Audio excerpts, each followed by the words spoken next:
Bon, ben, bonjour à tous. Moi, je vais vous parler des programmes d'entraînement aux habiletés parentales.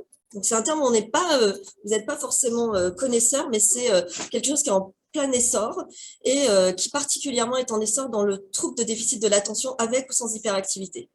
Donc, dans le service, c'est pas nouveau. Il y a eu un programme Barclay, je dirais ce qu'est le programme Barclay, qui existait depuis 2014 et Philippe a œuvré aussi dans ce groupe. Puis il m'a happé pour venir voir également. Et puis ensuite, on a conçu, et je vous dirai pourquoi on a eu besoin de modifier, d'enrichir et de proposer quelque chose, parce que Barclay a une limite d'âge.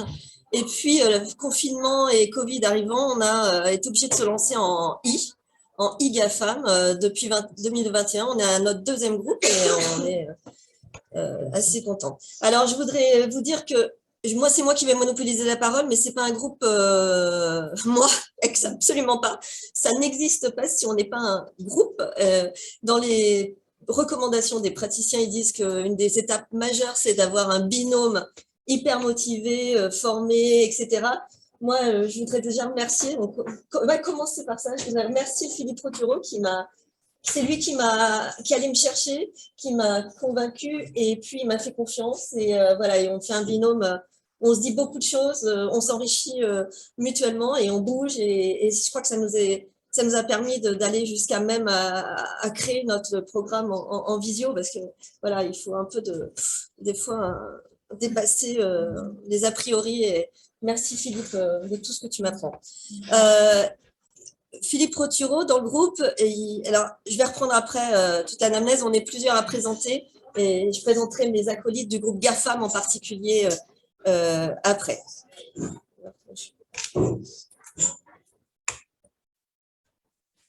Donc, juste pour les plus jeunes, parce qu'il y a des plus jeunes qui sont peut-être moins. Voilà, je ne vais pas faire un cours sur le TDAH, c'est pas le sujet, mais les grandes lignes, c'est un trouble du neurodéveloppement. Les premiers symptômes sont repérés avant l'âge de 12 ans. Ça ne veut pas dire qu'on va faire le diagnostic avant l'âge de 12 ans. Il y a quand même un retard des fois diagnostic parce que il est fortement comorbide d'autres troubles. Donc on va des fois diagnostiquer les autres troubles et passer à côté du TDAH, sauf si on est quand même de plus en plus sensibilisé à ce trouble. Donc voilà, la triade symptomatique pour les plus jeunes. Voilà, arrêtons. Hein. Le mot c'est pas l'hyperactivité. L'hyperactivité diminue avec le temps. Le centre du problème, c'est l'attention et puis notamment l'impulsivité. Et c'est particulièrement ça qu'on va cibler aussi dans nos approches aussi thérapeutiques. Donc fortement comorbide, c'est un très bon trouble avec une intrication cerveau, gène, environnement. Je dis bien cerveau parce que même des maladies autres, dans le CRMR, ils le savent, des maladies autres ou des lésions cérébrales peuvent entraîner des symptômes qui peuvent être dans le TDAH aussi. Et puis, je vais rappeler la prévalence. C'est un trouble qui est d'une haute prévalence, 5,9% des enfants, et qui est potentiellement chronique, c'est-à-dire qu'on ne va pas avoir toute sa même évolution, mais ce n'est pas un trouble spécifique de l'enfance qui s'arrête immédiatement, voilà, dès qu'on sort de l'enfance. L'attention, il faut bien voir que c'est le développement, c'est un très bon modèle aussi de développement. L'attention, elle se constitue et on va dire qu'on l'a acquis vers 25 ans. C'est des études d'imagerie. Donc voilà. Donc on est sur quelque chose de très dynamique dans ce trouble, et c'est pour ça que les groupes en fait doivent s'adapter au développement de l'enfant aussi. Et, voilà, ils doivent s'adapter à la dynamique parentale adaptée au développement de l'enfant. 2 garçons pour une fille, parce que je veux pas qu'on oublie les filles. Les recommandations internationales de prise en charge du TDAH, alors je vais pas les développer, je vais dire la globalité, voilà, c'est un bon diagnostic, c'est-à-dire de la pédopsychiatrie, pas du TDAH, de la pédopsychiatrie, de la psychopathologie dans son ensemble. La stratégie multimodale et individualisée, ce ne sera pas les groupes à la place du traitement, ce sera pharmacologie et la place de l'efficacité d'un traitement. On a un traitement très efficace dans le TDAH, 80% service médical rendu important. La prise en charge des comorbidités, autrement, vous pouvez ramer sans prendre en charge les comorbidités. Les aménagements scolaires qui n'ont pas de preuves scientifiques, mais qu'on sait évident. Voilà. Mais certaines choses, là, dans l'école inclusive, les TDAH vont apprendre aussi à l'école à être plus inclusifs et voilà, tous les enfants TDAH devraient bénéficier d'une école quelque part adaptée pour tous. Et puis, il y a une vraie place pour les accompagnements de parents, ce qu'on appelle les PEHP, dans toutes les recommandations. Et ce que les recommandations, pour l'instant, préconisent, parce que c'est là où il y a eu beaucoup d'études, notamment dans différents pays, c'est que plus c'est précoce, mieux c'est. Donc, très, très précoce, c'est même… Donc, ça peut être en individuel ou en groupe. Et la NICE va encore plus loin, recommandation anglaise, c'est-à-dire que, y compris, ça peut être dans cas de suspicion du TDAH avant l'âge de 5 ans. Voilà, donc les groupes parentaux, c'est pas… voilà. Je voulais vous sensibiliser au training parental parce que toujours on dit Barclay, alors maintenant on dit GAFA, mais dans le service, c'est pas que ça. Dans d'autres services, on dit d'autres mots. Il faut que vous repériez que c'est un petit ensemble de programmes, mais qu'ils ont toujours le même noyau. Ils ont des petites spécificités, mais le noyau de TCC va être le même. On va retrouver la même force, la même, on va dire la même dynamique de TCC et les mêmes enjeux. Donc, Russell Barclay, Philippe a eu l'occasion de le croiser en vrai. Moi, juste, il est à la retraite, mais tu l'as vu à un congrès, tu me le cites souvent. Et lui, il a créé un programme pour les enfants opposants à l'origine. Et puis, il a vu que c'était hyper efficace dans le TDAH. Et donc, ça fait près de 50 ans maintenant. Ouais, je crois que ça fait 40 ans qu'il développe systématiquement ça. Ouais, bah, et il est juste à la retraite. Donc, c'est défiant, c'est le groupe Barclay. Ensuite, je voudrais aussi vous montrer, parce que c'est en plein essor, Triple P. Je pense que vous n'êtes pas très au courant, mais Triple P, c'est un programme australien qui a ensuite été, qui a été très difficile à accéder parce qu'il fallait se former, nous, en Suisse, de façon extrêmement coûteuse. Et en fait, il y a eu un accès à Triple P qu'on n'attendait pas du tout, c'est-à-dire Triple P par des actions gouvernementales, a été accessible pendant le confinement en français pour les parents qui étaient en difficulté de parenting. Normalement, c'était jusqu'au 11 mai pendant le confinement. Et puis, en fait, tout ce qui est, vous savez, la mission interministérielle dans le TND et apparenté, vu que TDAH est apparenté, a décidé de pérenniser des moyens pour que les parents puissent accéder à Triple P. Donc, c'est très facile. Vous pouvez essayer, vous mettez votre adresse mail, un mot de passe et vous rentrez dans le programme. 8 séances avec des petites vidéos américaines aussi. Alors là, il n'y a pas de secret médical, vous le voyez. Vous avez des questions, 8 séances et vous avez une progression qui quand même vous donne une idée de ce qu'est un groupe d'habileté parentale. Un triple P, il y a des validations pour les enfants, non pas TDAH, mais plus globalement, par l'OMS, par le NHS, etc. Il y a d'autres programmes comme Incredible Years, qui est très développé par exemple à Montpellier, à Debré, pour même des patients très jeunes, très très jeunes. Il y a des programmes comme New Forest qui étaient spécifiques du TDAH, mais qui se lancent pas vraiment, qui restent un peu marginal aux États-Unis. Il y a des programmes québécois avec une MSC, des programmes même à Nîmes, hein, vous voyez, un groupe très fort, enfin un groupe très lourd par contre aussi. Je crois que c'est 2 fois 18 séances, où à la fois il y a des séances pour les parents et des séances pour les enfants, mais c'est difficile à faire sur une telle charge. Voilà. Objectif, c'est changer de dynamique familiale, d'une dynamique qui est entraînée par l'opposition. Donc, vous allez voir, ça va vous parler parce qu'il n'y a pas que dans le TDAH. Le TDAH, c'est un fort carburant à l'opposition, vu qu'il y a de l'impulsivité, de l'inattention. Et voilà. Et donc, quand on connaît le trouble, c'est de l'usure. Voilà, c'est un puissant carburateur, catalyseur de l'opposition. Donc, en fait, vous avez un enfant ado opposant. Il a de plus en plus de parties de comportements inadaptés et de comportements adaptés. On va s'ajuster. Merci de couper les micros. Voilà. Donc, les comportements inadaptés vont entraîner une réaction parentale de punition, voire de menace, voire d'agressivité verbale, voire physique. Qu'est-ce que c'est le métro. Le comportement inadapté. Et puis, donc ça, le parent peut rentrer dans une escalade coercitive, menaçante, voire au pire de soumission. Et puis, parallèlement, pour ce qui est des comportements adaptés, et particulièrement dans le TDAH, je vais vous donner l'exemple quand l'enfant, ça parle plus, mais quand l'enfant a un comportement adapté dans le TDAH, qui joue tout seul, en jeu autonome, calme, etc., on va avoir tendance à dire « Ouh là là, on ne va pas aller l'embêter parce que là, au moins, il est calme, etc. » Et alors que c'est là qu'il faut aussi renforcer le comportement positif qu'il a. Et dans le TDAH, il y a vraiment un retrait d'attention sur le positif pour une espèce de focalisation sur tous les comportements problèmes qui sont, c'est vrai, très problématiques, avec la maîtresse qui nous convoque le soir de façon inopinée, les mots dans le cahier. Donc, ça donne une ambiance extrêmement tendue pour les parents. Et ça, c'est cause de stress parental, de faible satisfaction parentale, de conflits familiaux et conjugaux, d'attribution erronée, mais aussi d'accélération de pathologies maternelles et paternelles, c'est-à-dire que ceux qui ont un TDAH et une dépression, voilà, croulent là sur leur fragilité psychopathologique. Et de l'autre côté, l'enfant qui n'est absolument pas armé, lui, ce qu'il veut, c'est de l'attention.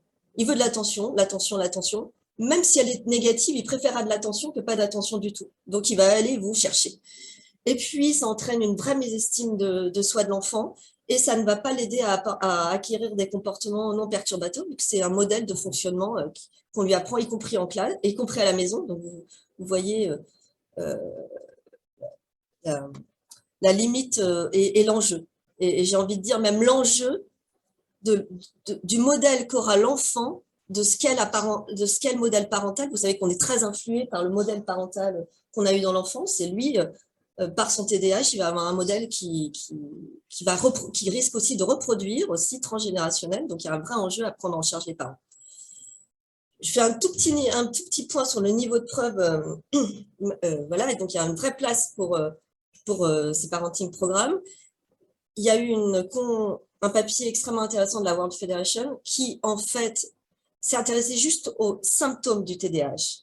Sur le symptôme du TDAH, c'est pas là-dessus qu'on axe particulièrement l'efficacité. Les parents disent qu'il y a une amélioration modérée des comportements et des symptômes du TDAH, et même ils connaissent mieux le TDAH.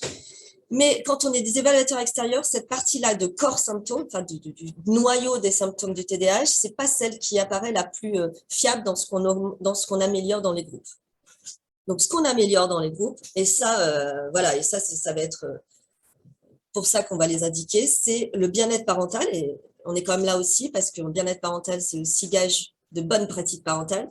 Sentiment de compétence du parent, stress parental, amélioration des relations avec l'enfant, satisfaction conjugale, sauf quand c'est trop plastique, quand c'est trop…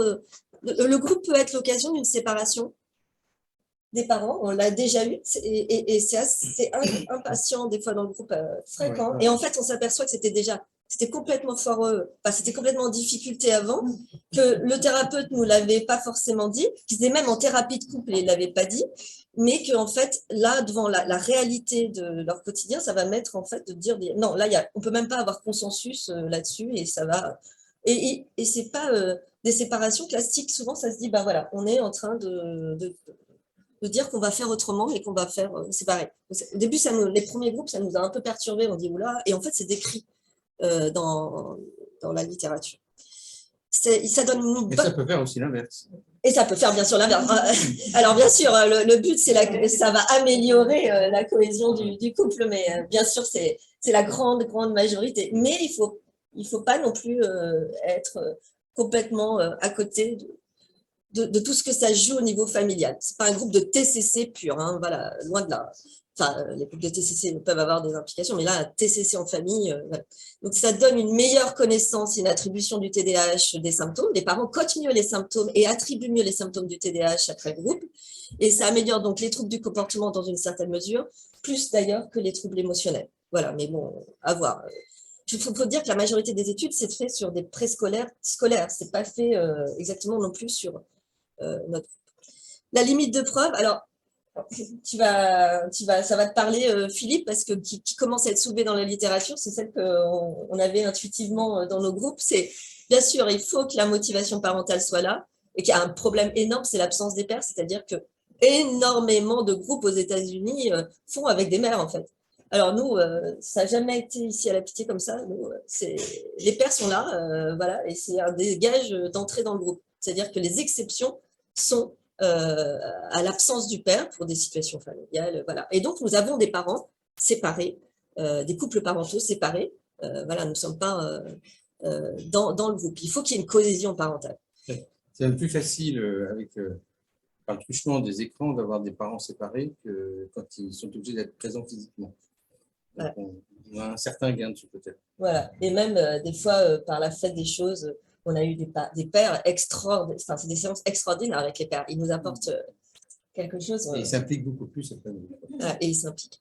Alors, la limite, c'est le TDAH d'un parent. Alors ça, vous savez que le TDAH parental, le TDAH non diagnostiqué, il y a des consultations maintenant de TDAH adulte. La Ritaline LP vient d'avoir l'AMM et le remboursement là, il y a 15 jours en France. Donc, voilà. Et un TDAH dans un parent, s'il faut gérer le parent totalement impulsif, désorganisé, etc., c'est une limite. Il y a une limite aussi qui est mise en évidence, c'est le nombre de comorbidités. Ce n'est pas la sévérité des symptômes qui va faire l'efficacité du groupe, la sévérité des symptômes du TDAH, c'est les comorbidités. Plus il y a de comorbidités, plus c'est difficile. Et il faut qu'il y ait une certaine… 50%. Voilà. Ils disent que… Voilà. Et ils disent aussi que la difficulté, c'est de créer un binôme cohérent, solidaire et motivé, mais aussi sensible aux dynamiques familiales, parce qu'il faut savoir un peu ce qu'on fait. Voilà, j'ai présenté. Et l'histoire du maintien à long terme, donc il y a un effet qui tient, qui a tendance à s'amenuiser avec le temps. Vous savez que c'est difficile à mesurer l'effet dans le temps parce qu'il y a plein de facteurs confondants. On va changer le traitement, il y a le développement, etc. Donc ça, c'est quelque chose qui nécessite encore un peu d'études. Mais on va se dire aussi que si on forme, si on sensibilise les psychologues, les acteurs de premiers soins, psychologues, psychiatres, qui suit l'enfant et qui sait ce que c'est que le groupe, même s'il n'en fait pas des groupes, mais qui sait ce que l'enfant va avoir, le parent va avoir dans le groupe, il pourra aussi s'en servir un peu pour relancer des dynamiques après. Et ça, c'est vraiment, nous, on le voit dans notre pratique, c'est-à-dire des parents qui ont fait le groupe, qui à un moment repasse à distance dans des moments critiques, parce que voilà, mais quand on réutilise certains aspects du groupe, ça redonne un élan, et voilà, donc c'est vous sensibilisez et vous sachez un peu le contenu, ça a du sens. Alors GAFAM, donc il est né, pardon, donc en 2018, il était créé avec un module de psychoéducation par les préados. Il y avait 4 séances de psychoéducation avec les préados qui a été fait en même temps que le groupe parental. Et puis ensuite, confinement arrivant, groupe infaisable. On a beaucoup hésité, on était motivés, mais on a eu nos peurs chacun. Et puis à un moment, on s'est dit, on ne peut pas être plus mauvais que rien, on espère. Et donc, on s'est lancé. Et on a une équipe voilà, qui se développe et on en est très contents. Donc, il y a Philippe, Zaineb Gatessi qui nous a rejoint, qui s'est formé à Berkeley et qui est formé en TCC et voilà, qui vraiment est très impliqué dans ce nouveau groupe. Je cite Violaine Bignot, neuropsychologue qui est partie d'ici, mais qui nous a beaucoup aidé à conceptualiser les avancées du groupe, notamment, voilà. Là, notre secrétaire qui est d'une suradaptation extraordinaire, c'est-à-dire qu'elle nous suit dans tout ce qu'on a dû adapter au fur et à mesure de la… Voilà, donc c'est le lien de l'envoi des PowerPoint aux parents, des parents qui changent d'adresse, etc. Enfin, un boulot d'organisation. Et puis, Nathalie Joanneau nous rejoint cette année, hyper impliquée, mais elle nous a déjà aidé dans sa première année à faire un gros travail de sélection, d'information des parents avant même qu'ils viennent au groupe pour savoir s'ils étaient les bons candidats avec un signe de leur motivation. Ouais, et qui testent leur motivation, qui connaît maintenant, qui a fait des pré-inclusions avec nous, les groupes, et qui va connaître exactement aussi, et voilà, qui peut répondre à leurs questions, parce qu'ils ont beaucoup de questions avant. Et ça, c'était nous, médecins, qui le faisions, donc c'était chronophage, et ça va être une équipe maintenant. Voilà, la conception de GAFAM, c'est de dire, Berkeley, c'est très bien, hyper validé, voilà, bon niveau de preuves et tout, mais Berkeley, il y a des limites d'âge, vous ne pouvez pas avoir la même éducation avec un enfant de 4 ans, dans votre demande efficace à un enfant de 4 ans, et dans ce que vous allez faire avec un enfant qui est en CM2 et jusqu'à la 4e, ça n'a pas de sens, et donc il y a une vraie limite à Berkeley. Et puis, c'est ACTCC pur. C'est ACTCC pur. Et voilà. Et donc, on a ajouté un programme que M. Homer était venu présenter ici, qui est d'accompagner les parents tyranniques. Ce n'est pas spécifique du tout du TDAH. C'est en fait comment on va… C'est des techniques pour comment sortir un parent de l'isolement par des adolescents, notamment de toute pathologie qui lui donne à avoir beaucoup de violence, etc., et qui va tendance à être dans l'isolement et des stratégies qui vont alimenter cette violence. OK. Et donc voilà, et c'est un programme qui en fait on ne savait pas à l'époque quand on l'a, enfin voilà, qui a eu un vrai essor par lui-même, notamment à Montpellier, pour voilà, et qui est les parents sont en grande demande de ce programme qui est lancé à Montpellier, mais qui ne s'occupe pas du TDAH en premier. Nous on l'utilise pas. Le but c'est pas de changer le trouble, là ça n'a rien à voir. C'est qu'on a utilisé certaines techniques. Donc nous les indications de GAFAM, c'est TDAH avéré avec répercussions familiales importantes. Estimé par le thérapeute, mais aussi dans la subjectivité du patient. C'est-à-dire qu'il pense être en difficulté aussi. Le plus souvent avec TOP, voire trouble des conduites, on a quand même plus de la moitié du groupe là qui a frappé la mère, frappé à l'école. On est dans la violence. Voilà, l'intégration des limites est intégrée. Ce n'est pas des enfants qui n'ont pas l'intégration des limites sociales, mais qui ont déjà dépassé les limites sociales. Mais dans le groupe, on ne veut pas recruter que des TOP ou des troubles des conduites sévères. Ça n'a pas de sens, ça ne représente pas le trouble. Il y a des formes inattentives, par exemple des filles, autrement on va passer totalement à côté des filles, des formes inattentives avec un peu d'impulsivité des filles. Alors, les parents nous disent « Ah, elle est moins grave », mais elle n'est pas moins pénible dans le quotidien et dans le conflit qu'elle génère, dans son… La charge mentale qu'elle suscite. Voilà, dans sa rêvasserie, son impulsivité insolente, où elle va démonter toutes des stratégies dans son irrégularité au quotidien. Donc, la mise en échec des autres. Ouais, elle sait bien faire ça. Donc, avec une répétition aussi très fatigante. Ouais, très fatigante. Donc, nous avons des filles et des garçons dans ce groupe, même si l'expression n'est pas toujours la même. Donc, nous ne sommes pas un groupe de garçons violents. Voilà. Le TDAH n'est pas ça. C'est très important de le dire. Et on cible CM2 5e. Cette année, on a fait fin de CM1, vu qu'on commence là, et on ira jusqu'à la 4e. Voilà, mais on cible quand même un public qui n'est pas accessible par clé parce que… Il y a la transition, fin de période de latence, voilà. Début de préadolescence. Exactement. Donc, c'est 13 séances en visio, 12h30, 14h. On respecte les horaires, en Zoom, tous les 15 jours, hors période scolaire. Donc, ça va mener le programme sur quasiment 6 mois. Mais ça a du sens parce qu'il y a beaucoup de missions. En fait, à chaque séance, il y a des missions. Et pour les mettre en place, ça n'a pas de sens de leur donner qu'une semaine. Parce qu'il faut… il y a une espèce de… Bah, je vous expliquerai. Je reviendrai là-dessus. Mais ça a du sens de donner du temps. Voilà. Et je ne dirais pas qu'il y a de contre-indication, mais nous, en tout cas, dans le groupe, on ne prendra pas déficience mentale ou autisme. Dans les groupes présentiels, on arrivait à prendre des patients à limite Asperger. Les Asperger, on en avait un. Mais ils sont quand même en décalage par rapport aux autres et c'est à chaque fois la même problématique qui se pose de les intégrer au milieu des autres alors qu'ils ont des différences significatives et les parents ne se retrouvent pas tout à fait solidaires du groupe. Et souvent, on est obligé de faire un aparté, de comprendre la spécificité, et il y a une certaine rigidité. Voilà. Et donc, je ne dis pas qu'il n'y aurait pas besoin de groupe de guidance pour cette tranche, mais on ne peut pas les intégrer comme ça, autrement ça freine le groupe. Alors, il y a une séance pré-groupe en individuel, en présentiel. Là, on les voit. Et je voudrais vous attirer votre attention sur le fait qu'on prend 10 familles. Barclay en prenait 10 aussi, en visio. On a fait 7 l'an dernier. Là, on se met encore un peu plus en difficulté, on va jusqu'à 10, ce sera notre limite, on n'ira pas plus loin. Donc, y compris les parents séparés.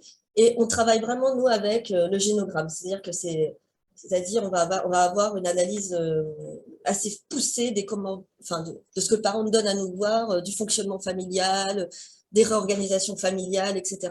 Donc, toujours, on travaille avec des génogrammes. Voilà, on a nos génogrammes devant les yeux quand on travaille. Donc, on ne va pas faire des impairs, etc. Donc, il y a quelque chose de quand même personnalisé. On n'est pas à côté, on n'est pas en train de deviner les prénoms à chaque séance, d'accord? Parce qu'il c'est incarné, ce groupe. La limite, c'est un suivi pédopsie. Non, on ne fera pas le traitement, voilà, mais on veut avoir un référent. Des fois, le groupe va faire qu'il va y avoir encore plus de tension dans le groupe, Et donc là, on a besoin du référent pour dire là, c'est un moment difficile, il ne faut pas lâcher. C'est peut-être le moment d'intensifier le suivi. Donc, on veut qu'il y ait un suivi pédopsychiatrique. En plus de une tension d'un parent qui s'exprime. Voilà. Donc, on veut un suivi pédopsychiatrique, ce qui n'est pas si évident actuellement. Hein. Et la motivation parentale, il faut qu'il soit motivé. Dans la littérature, il montre 40% d'abandon. Jamais connu ça. Non, nous, on est, on ne va pas dire, hein, on est là-haut. On ne peut pas être plus haut pour l'instant, mais on est débutant, donc depuis qu'il y en a dans le service, des groupes, ouais. s'il y a un abandon, c'est tout. Voilà. C'est extrêmement… Un seul, voilà. C'est rarissime. Voilà. La limite aussi, c'est la psychopathologie parentale, les fortes dépressions qui ne sont pas traitées, et on sait que c'est… un peu négatif, et vous le savez, hein, des mères très déprimées ne peuvent pas avoir des conduites parentales très efficientes. Et donc, on ne dit pas qu'on ne prend pas les mères déprimées parce que beaucoup sont déprimées, ont des symptômes dépressifs au début du groupe. Mais voilà, ça va être l'occasion de dire est-ce qu'elles ont un suivi et puis d'être… Voilà, on ne va pas prendre une patiente mélancolique au début du groupe. Et puis, on va déjà, dès le début du groupe, sensibiliser au TDAH le parent parce que c'est un vrai frein. Certains parents sont diagnostiqués TDAH, ils font partie du groupe. Je pense que là, voilà, c'est parce qu'on a des bons thérapeutes qui savent être vigilants sur ce truc. Barclay disait, si vous avez des TDAH dans les familles à tous les niveaux et que vous essayez de faire des stratégies par l'enfant et que le parent est complètement impulsif, désorganisé, etc., vous allez avoir du mal. Hein. Voilà, donc c'est une vraie question de conscientisation et puis de prise en charge des parents. Et donc, on va sensibiliser dès ce premier entretien par même des questionnaires sur ça. Donc, pardon. Non. Donc, la séance 1, vous n'allez pas être expert du groupe quand je vais finir, hein, vous allez être un peu sur votre fin, mais je voudrais vous lancer les grandes idées et puis après, vous puissiez nous poser les questions. Sachez qu'on a gardé le corps, enfin, le noyau du groupe Barclay, comme les autres groupes de programmes d'entraînement aux habiletés parentales. C'est-à-dire qu'on a gardé le noyau et on va l'enrichir et puis on va diminuer ce qui correspond plus à l'âge et puis on va développer ce qui correspond à la préadolescence. Donc, on commence d'emblée, nous, un peu plus vite que Barclay sur les missions, c'est-à-dire qu'à chaque fois que vous avez une séance, vous avez une petite mission, pas chronophage, hein, voilà, pas chronophage, très simple, mais on le sait, très difficile à mettre en place. Donc, la première séance, c'est la présentation des familles. Quand on était en présentiel, ça pleurait, les mamans pleuraient systématiquement. La visio, on a eu très peur que ça rende les choses très froides, mais elles ne pleurent pas comme ça. Voilà, donc ça pleure moins, mais il y en a une qui pleure à chaque… Voilà, mais c'est moins chaleureux parce que là, tout le monde se mettait à pleurer. On a le même effet de groupe. Ouais, on a le même effet de groupe. On va dire qu'il y a un petit peu de retenue plus dans la visio et que ça vient après, l'émotion. Ils sont toujours… Les premiers entretiens qu'on fait pour l'intégration du groupe, il y a toujours la maman qui s'effondre en larmes. Voilà. De l'entretien. C'est vraiment… Ils sont tous… en train de plaindre leurs voisins d'avoir un cas plus grave qu'eux. Oui. Il nous fait sourire parce qu'on sait que c'est un peu plus homogène dans leurs difficultés, mais ça montre l'empathie qui se développe des uns vis-à-vis des autres. Et c'est très solidifiant les liens entre eux. Donc le groupe prend immédiatement, dès la première séance, à l'évocation des troubles des enfants. Ils sont très stéréotypés. Hein. C'est-à-dire que ce que découvrent les parents, c'est que c'est stéréotypé. Et donc, du coup, ça décharge la culpabilité. Tu vois bien que c'est le trouble qui génère à peu près leur réaction à tous à l'identique. Donc, c'est ce que ça fait, une espèce de catharsis groupale tout à fait bénéfique. Donc, on va évoquer ce que c'est que le schéma d'escalade que je vous ai donné, et puis on va donner une première mission. Les missions, au début, je vais vous les décrire un petit peu pour que vous ayez une idée, mais la première mission, c'est, par exemple, de faire du renforcement positif, c'est-à-dire de complimenter les choses positives de son ado. Vous voyez, l'idée, c'est de relancer la réaction où on ne renforce pas les comportements adaptés. Ça paraît très simple là-dessus, mais dans le TDAH, il en faut encore plus. Et puis, comme on est dans des situations de crise, ils n'arrivent plus à le faire. Et beaucoup de parents ne savent pas les faire, en fait. Alors, ça passe avec des enfants, on va dire, qui n'ont pas de troubles, ça passe, mais en fait, on s'aperçoit que c'est très compliqué. Et puis, qui savent même les faire, les ados les envoient promener. Et donc, on commence par de l'écrit, ce qui va nous permettre qu'ils vont reprendre avec nous ce qu'ils ont pu écrire. Et on voit même que quand on a expliqué bien comment le formuler, on est des fois très loin du compte quand ils reviennent avec leur cahier, de la façon dont ils disent. Et puis ils disent, oh ben, est-ce que ça peut être lui qui écrit, comme ça lui fera faire de l'écriture, et puis il se rendra mieux compte. Ah non, on n'en est pas là du tout. On en est, vous observez et vous renforcez, et ça veut dire que vous allez observer le positif. Il y en a qui disent, mais je ne vais rien avoir à mettre, c'est pas grave, vous allez... Et puis si un jour, mais toujours juste et sincère, pas plus. Ensuite, la séance d'après, vous allez voir, c'est toujours le même mécanisme. On laisse la parole aux parents et l'idée, c'est qu'ils vont faire un retour sur comment ils ont pu mettre les choses en place. Mais l'idée, c'est pas de leur dire, il n'y a qu'à faire ça, il faut faire ça, on va bien sûr leur donner des outils, mais l'idée, c'est qu'on les amène, c'est là où il y a un peu de TCC, certes, d'aspect cognitif, mais aussi de métacognition, on va les amener à s'auto-évaluer, à savoir comment ils fonctionnent, et puis aussi à augmenter leur stratégie, à tester leur stratégie. Mais pour ça, voilà, il y a un vrai truc dynamique de les imposer, de donner des outils pour que justement ils s'y mettent. Donc savoir... Et parallèlement, on va commencer ce qui normalement prend très peu de temps dans la séance 1 de Barclay, mais nous, on a des grands, ils ont beaucoup de questions, les parents. Et donc, la psychoéducation, enfin, l'information sur le TDAH va prendre presque 3 séances parce qu'ils ont énormément de questions. On a des questions même que je pense les gens ne s'étaient même pas posées. Voilà, nous, et donc, on va être très à même, et ils disent, est-ce que c'est un truc génétique, voilà, quel est... Alors, et on est assez clair, et moi, on est spécialiste, donc on est très à l'aise quand même de parler de ça et de façon vulgarisée. Et ça passe bien, parce qu'on ne veut pas non plus être pénible. On ne veut pas saouler de science, donc absolument pas. Donc le dit, c'est d'être très pragmatique, mais de ne pas avoir peur des questions. Donc c'est semi-dirigé, interactif. Et on va mettre en place la force du programme, c'est le moment spécial, c'est-à-dire 15 minutes de façon régulière à 2 parents-enfants, un seul parent, un seul enfant, avec chacun de vos enfants, avec une activité partagée de plaisir. Il y en a qui sont loin de ça, c'est-à-dire qu'il n'y a plus de moments de plaisir partagés avec leurs préados. Ils savent plus comment s'y mettre, ils disent « non, on ne pourra pas », voilà, ils ont très peur de ça, et en fait, c'est quelque chose qu'on va remettre en place. Pour ça, il faut avoir des idées, il faut avoir une vraie volonté, et en fait, aucun préado en fait, va résister à ça, et on arrive à le mettre dans toutes les familles. Mais ça, c'est compliqué. C'est le point central. Hein, c'est le point central, on va le reprendre à chaque fois. On va aller assez loin dans l'information de nos familles. On va assez loin hein, parce qu'ils ont beaucoup de questions. Et moi, je me base, et je le dis pour les internes, sur ce qui a été publié en 2021 de la World Federation, ADHD, qui est le transcontinental, on va dire, le niveau de preuve, on va dire, où les choses ne font pas débat sur le niveau de preuve qu'il y a dans le TDAH. Pas les on-dit, etc., parce que le TDAH souffre beaucoup de rumeurs. Et donc, moi, je me base là-dessus, il est très bien. Donc, ce que je sais, c'est ça. Ce qui existe, c'est ça. Et le reste, ça ne veut pas dire que c'est faux. Ça veut dire que pour l'instant, c'est à l'étude. Et là, on va...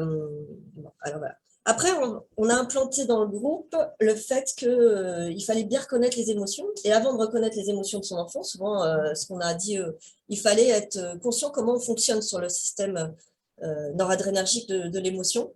Et donc, là, on va parler cognition et toutes les cognitions erronées. Voilà.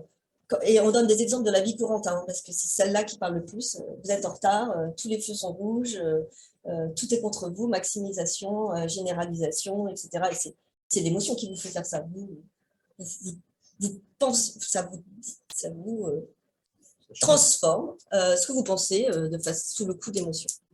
Et que là-dessus, vous, parents, et après, bien sûr, vous allez voir que ça a un lien avec comment on va gérer la crise chez l'enfant, vous, parents, vous n'allez pas, quand vous êtes au milieu de la crise, vous ne savez pas gérer, vous n'avez pas les moyens de prendre du recul. Alors peut-être qu'avec l'apprentissage de comment vous fonctionnez et de votre métacognition, enfin de votre capacité à savoir comment vous allez quels sont vos processus cognitifs en route là-dessus.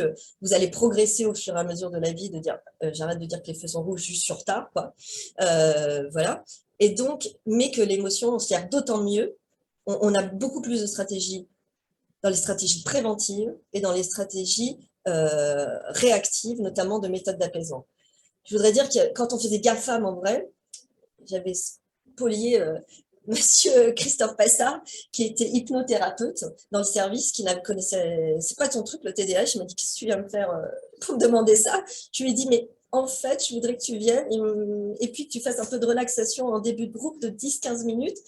Et voilà, il m'a dit je ne sais pas faire, je connais rien. Et je dis bah viens voir ce qu'on fait. Il m'a dit, et là il a dit bah oui. Et en fait, il faisait, après ces séances-là, 10 minutes avec les parents. Nous, on n'était pas là, on laissait, voilà, 10 minutes. Et il faisait son truc, les parents adoraient. C'était 10 minutes, comment, par exemple, quand je suis en crise, je vais dans les toilettes, mais je ne vais pas non seulement dans les toilettes pour me calmer, il faut que j'ai aussi des stratégies de cohérence cardiaque, des images mentales, etc., pour essayer de me défaire de la crise. Et c'était extrêmement passionnant. Ça, on a perdu avec IGAFAM, mais j'ai peut-être l'idée, moi, qu'on puisse proposer quand même à certains, ceux qui veulent, viennent faire quelques séances de... Si on peut le faire en visio. Je ne sais pas si on peut... En visio, ça paraît difficile, mais on pourrait sous volonté parentale, optionnelle, que les parents puissent venir 2-3 fois. Je vois Madame Gattessel qui...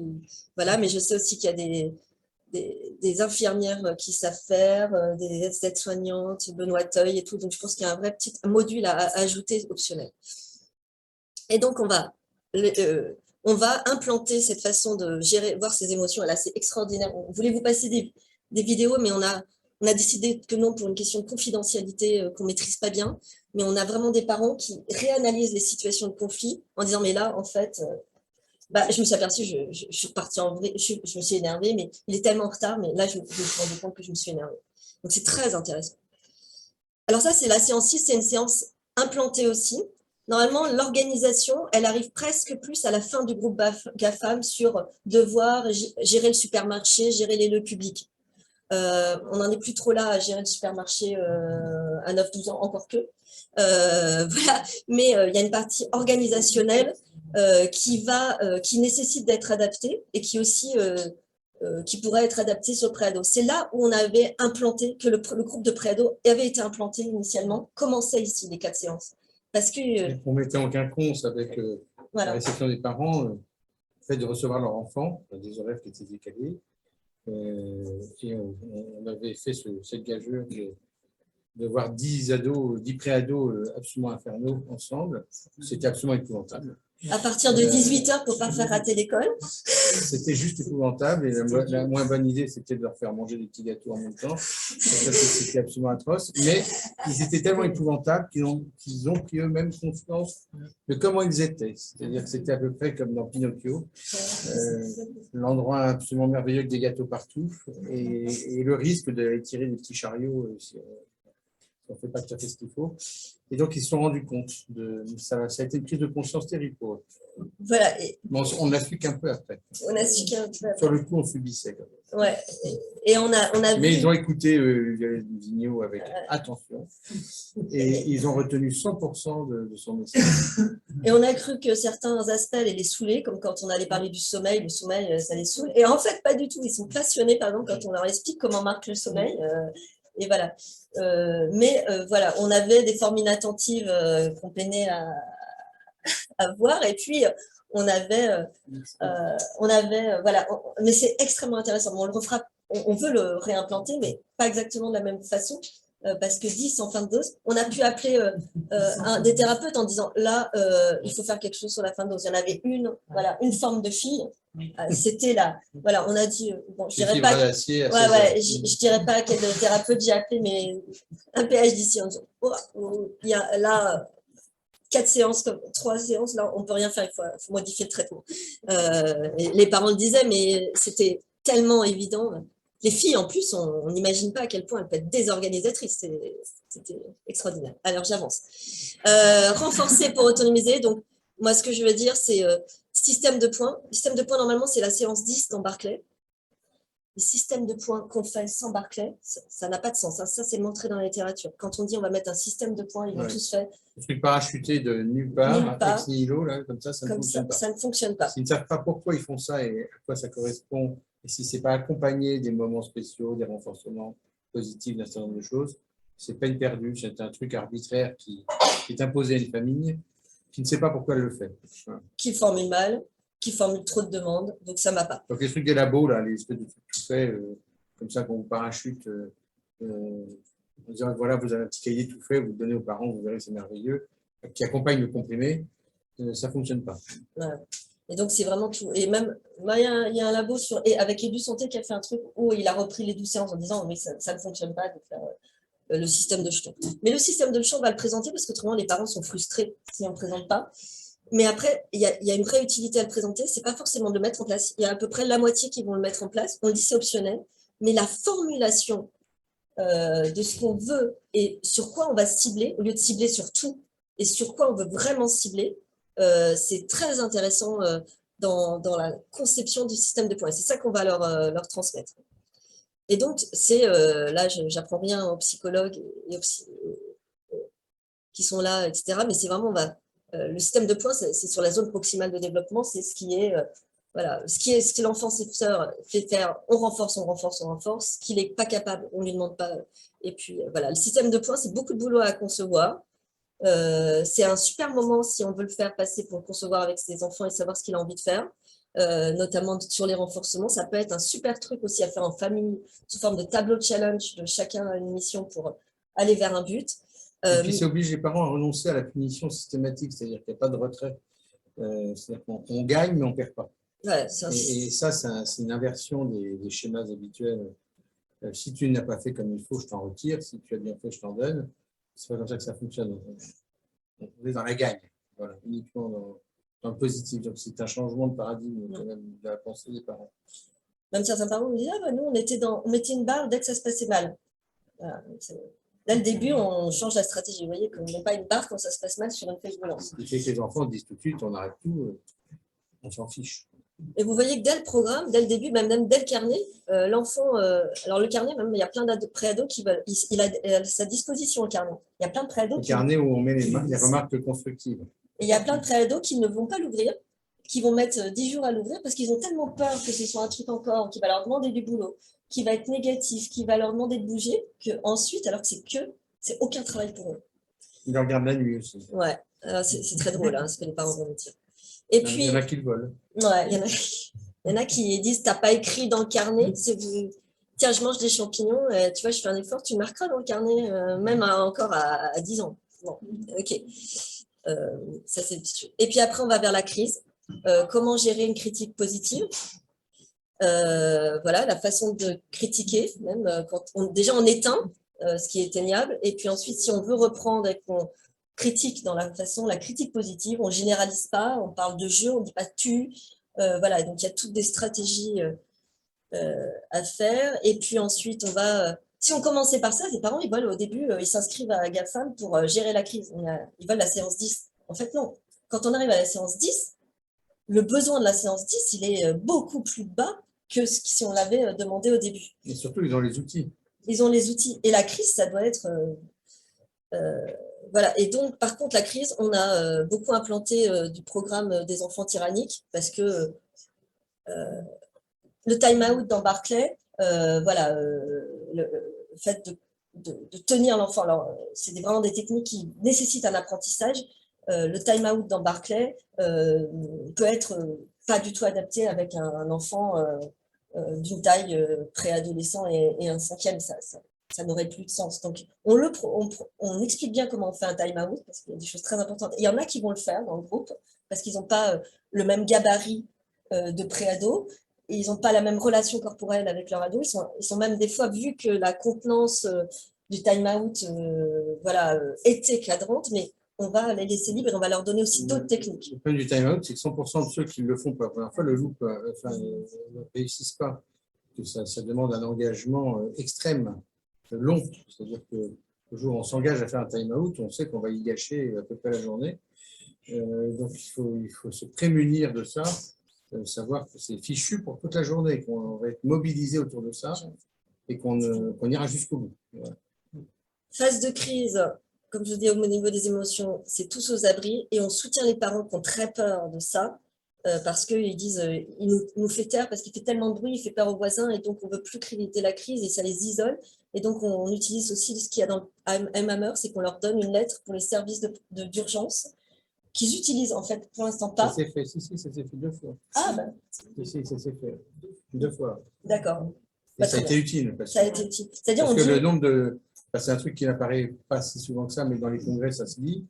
Le nombre de parents d'enfants TDAH qui ont été l'objet de signalement et qui sont régulièrement signalés au juge des enfants, c'est énorme. Hein. C'est pas quelques-uns, c'est régulier. Et donc, on va mettre une petite lettre. Les parents sont dans un programme, voilà, parce que c'est typique, les pompiers arrivent, il est très calme, parfait. Et les parents ont appelé en disant il a menacé de se jeter par la fenêtre, il nous a. Non. Donc, on vous demande de prendre la demande des parents au sérieux, ça fait partie du programme. Voilà.